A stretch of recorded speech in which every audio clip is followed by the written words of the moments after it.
அந்த நாள் அவன் வாழ்க்கையே முடிஞ்சிட்டு என நினைத்த நாள்.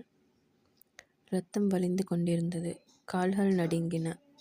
கண்கள் முன்னால் இருட்டு.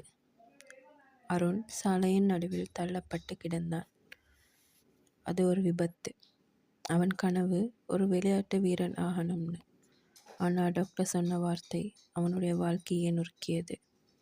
இந்த கால்கள் இனிமேல் ஓட முடியாது. அம்மா அழுதாங்க. அப்பா தலை குனிந்தார். நண்பர்கள் மெதுவாக விலகினார்கள். அவனுக்கே தோணிச்சு, இதுதான் முடிவு.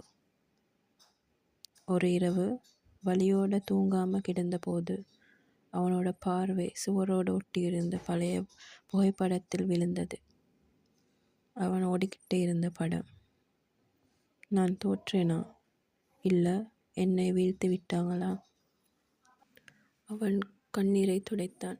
படுக்கையில் இருந்து எழுந்து உட்கார்ந்தான். முதல் நாள் நிமிர்ந்து உட்கார முடியல. 2ஆம் நாள் காலு நடுங்கிச்சு. 100வது நாள் வலி தாங்க முடியல. ஆனால் அவன் ஒன்றும் விடல. மக்கள் சிரித்தார்கள். இவன் பைத்தியம். டாக்டர் சொன்னார் இம்பாசிபிள். ஆனால் அருண் சொன்ன ஒரே விஷயம், 1000 தடைகள் வந்தாலும் நான் எழுந்து நிற்பேன். ஒரு நாள் அதே மருத்துவமனை வாசல்ல அவன் நின்றிருந்தான். தனியா இல்லை, நிமிர்ந்து தன்னம்பிக்கையோடு. கண்ணீரோடு அம்மா அவனை கட்டிப்பிடிச்சாங்க. அவன் ஓடல.